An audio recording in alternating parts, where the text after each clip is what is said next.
લોકરક્ષક દળની યોજાનારી લેખિત પરીક્ષાના બંદોબસ્ત અંગેની ભાવનગર પોલીસ વડા હર્ષદભાઈ પટેલે માહિતીઓ આપી।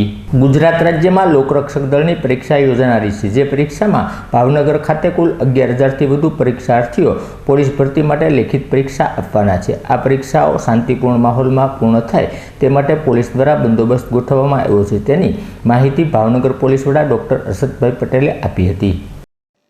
આવતીકાલે તારીખ 15 જૂન 2025ના રોજ સમગ્ર ગુજરાત રાજ્યમાં અલગ અલગ જગ્યાએ લોકરક્ષક કોન્સ્ટેબલ માટેની રિટન એક્ઝામ થનારી છે।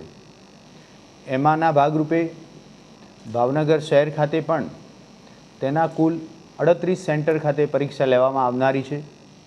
આ પરીક્ષાનો સમય સવારે 9:30 વાગ્યાથી બપોરના 12:30 વાગ્યા સુધીનો રહેનાર છે।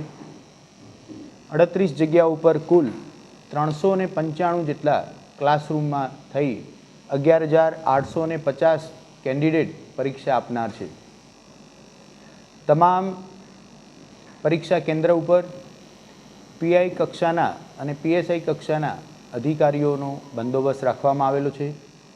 કુલ બંદોબસ્તમાં 3 ડેપ્યુટી એસપી રેન્ક અધિકારી, 44 જેટલા પોલીસ ઇન્સ્પેક્ટર, પોલીસ સબ ઇન્સ્પેક્ટરનો બંદોબસ્ત રાખવામાં આવેલો છે। 190 જેટલા કોન્સ્ટેબ્યુલરી સ્ટાફનો દરેક સેન્ટર ઉપર થઈ બંદોબસ્ત ડિપ્લોયમેન્ટ કરવામાં આવેલો છે।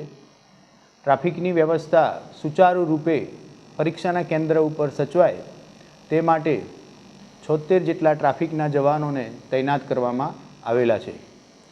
સમગ્ર પરીક્ષા શાંતિપૂર્વક કોઈ પણ પ્રકારના ખલેલ વગર પૂરી થાય તે દિશામાં ભાવનગર જિલ્લા પોલીસ દ્વારા તમામ પ્રયત્નો હાથ ધરવામાં આવેલા છે।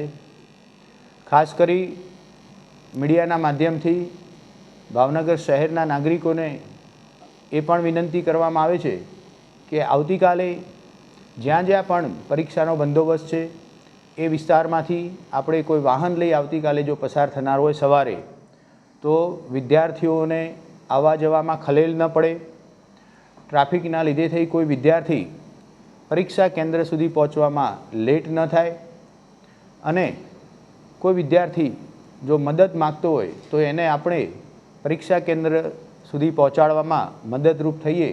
આ ભાવનગર શહેરની નાગરિકોને ભાવનગર જિલ્લા પોલીસ તરફથી આહવાન કરવામાં આવે છે।